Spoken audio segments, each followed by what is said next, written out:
What's up, you guys? My name is Mac, proud of Jerry Bomb, and I've got 3 little projects to work on today.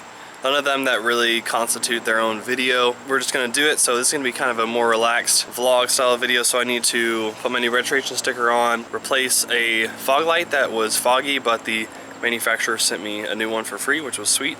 And then the wiring that I did for my chase lights isn't really protected with anything, so I have this like the tubing, the plastic tubing. So we're gonna protect that wire, so come winter and just in the future it has more protection than just the little coating that's on it. But yeah, just come sit back and relax and let's get into it.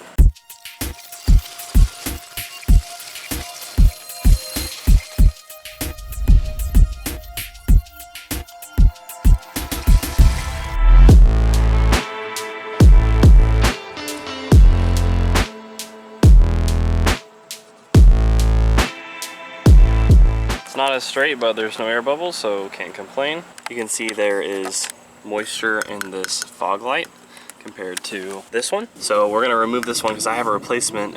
Vivid Lumen Industries, really no questions asked, sent me a new one. They just asked for a couple pictures. So thankfully, since we have the Viper cut done, it won't be too bad to remove it, and then we can take the bracket off and replace it. All right, so really all we're gonna be doing is removing this one screw so we can get the light out, unplug it, go take it to the back of the truck, transfer the bracket, and then install it.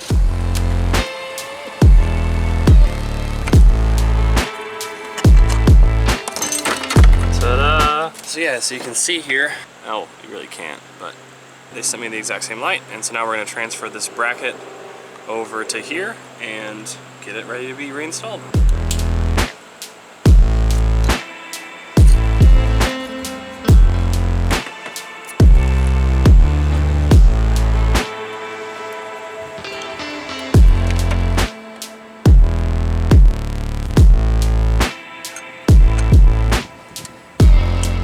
Alright, so it's on and working. Now what I actually did on both sides, right here this connector, I zip tied them together because this one can kind of slide around inside of the Toyota socket. So now that they're zip tied, they can't move and they won't turn off. So yeah, all right, next thing. The final project for this day is the one that I'm least looking forward to. So like I said, we're going to protect the wire underneath, and the best way to look at it would be like this on the backup camera relocation, how it has this. This is the same thing. And so if you look over here, you can see really well right there, the blue and the yellow, that is the cable that runs to the back of the truck for the chase lights, and so they're not currently protected. So we're going to do that today. So I'm going to start with the front of the truck and kind of work my way back.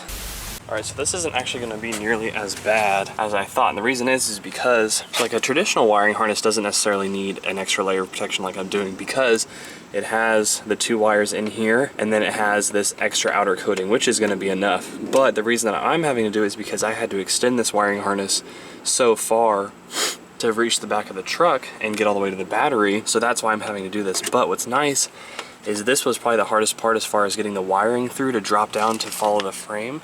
But the protectant is actually all the way to about here, so I only will have to do that far. So I'm gonna get under there, clip some zip ties, and get to it.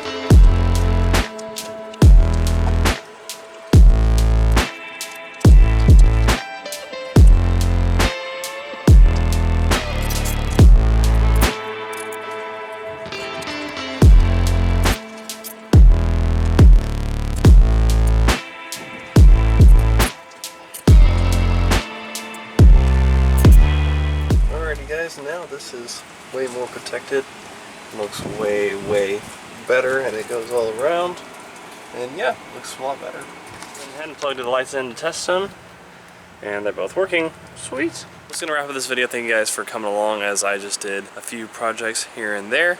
I just did a video about the lower control arm skids and kind of a how-to about that, but that's all I got. So thank you guys so much for watching. God bless. I'll see you guys next time.